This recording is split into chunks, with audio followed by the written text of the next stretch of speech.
Hi, ഞാൻ Riyas bin Ubaid. കേരളത്തിൽ ഇന്ന് ഓരോ ദിവസവും റിപ്പോർട്ട് ചെയ്യപ്പെടുന്ന ലഹരി കേസുകളുടെ എണ്ണം ഞെട്ടിക്കുന്നതാണ്.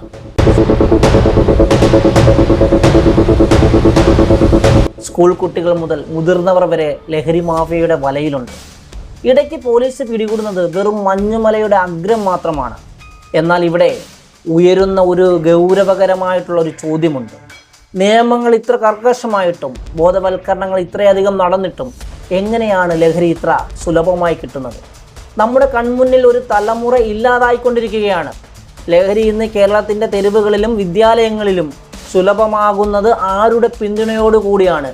ഇവിടെ ഒരിക്കലെങ്കിലും നിങ്ങൾ ചിന്തിച്ചിട്ടുണ്ടോ, ഇത്രയധികം സംവിധാനങ്ങളും പോലീസും ഉണ്ടായിട്ടും എങ്ങനെയാണ് ലഹരി ഇത്ര എളുപ്പത്തിൽ നമ്മുടെ ഇടയിൽ എത്തുന്നത് എന്ന്?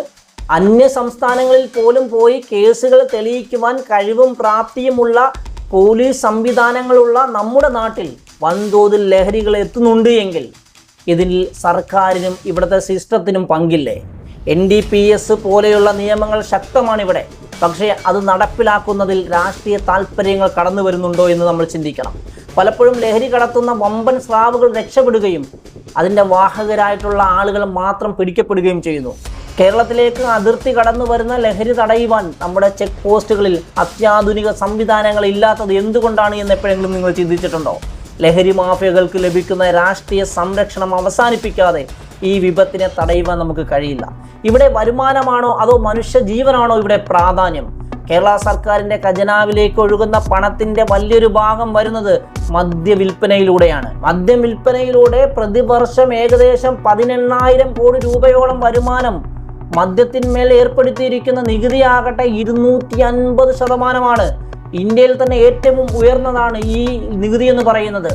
ലഹരി വിരുദ്ധ ബോധവൽക്കരണത്തിന് കോടികൾ ചിലവാക്കുന്ന നമ്മുടെ സർക്കാർ മറുഭാഗത്ത് മദ്യശാലകളുടെ എണ്ണം വർദ്ധിപ്പിക്കുവാൻ വേണ്ടി ശ്രമിക്കുന്നു. മദ്യം ഒരു ലീഗൽ ലഹരിയായി ഇന്ന് മാറിയിരിക്കുന്നു. അത് വലിയ മയക്കുമരുന്നുകളിലേക്കുള്ള വാതിൽ തുറക്കുന്നു എന്ന് ആർക്കാണ് മനസ്സിലാകാത്തത്? മദ്യത്തിന് വില കൂട്ടുമ്പോൾ ആളുകൾ വില കുറഞ്ഞിട്ടുള്ള എന്നാൽ മാരകമായിട്ടുള്ള മയക്കുമരുന്നുകളിലേക്ക് എത്തുന്നു. ഇത് നമ്മുടെ സർക്കാർ മനസ്സിലാക്കാത്തതാണോ? കഴിഞ്ഞ 5 വർഷത്തിനിടയിൽ കേരളത്തിലെ ലഹരി കേസുകളിൽ 300% വർധനമുണ്ടായത്. MDMAയും LSD തുടങ്ങിയിട്ടുള്ള രാസലഹരികളുണ്ടല്ലോ ഇന്ന് സുലഭമായിട്ട് നമ്മുടെ നാട്ടിൽ കിട്ടിക്കൊണ്ടിരിക്കുകയാണ്. നമ്മുടെ അതിർത്തികളിലേക്ക്, ചെക്ക് പോസ്റ്റുകളിലേക്ക് എന്തുകൊണ്ടാണ് കർശനമായിട്ടുള്ള പരിശോധനകൾ നടക്കാത്തത് എന്നൊരു ചോദ്യം സാധാരണക്കാരൻ ചോദിക്കുന്നില്ല. പിടിക്കപ്പെടുന്ന വലിയ സ്രാവുകൾ പലപ്പോഴും രാഷ്ട്രീയ സ്വാധീനത്താൽ രക്ഷപ്പെടുന്നു. ലഹരി മാഫിയയും രാഷ്ട്രീയക്കാരും തമ്മിലുള്ള അവിശുദ്ധമായിട്ടുള്ള ഒരു ബന്ധം അവസാനിക്കാത്തിടത്തോളം കാലം ഈ വിപത്തിനെ തടയുവാൻ നമുക്ക് സാധിക്കത്തില്ല. സാധാരണക്കാരൻ ചോദ്യങ്ങൾ ചോദിച്ചുകൊണ്ടേയിരിക്കണം. അതുപോലെ തന്നെ പിടിക്കപ്പെടുന്ന ലഹരി മരുന്നുകൾ കൃത്യമായിട്ട് നശിപ്പിക്കുന്നുണ്ട് എന്ന് ഉറപ്പുവരുത്താൻ സുതാര്യമായിട്ടുള്ള സംവിധാനം നമുക്കുണ്ടോ? ലഹരി വിമുക്ത കേരളം എന്നത് വെറും ഒരു മുദ്രാവാക്യമായി മാറരുത്.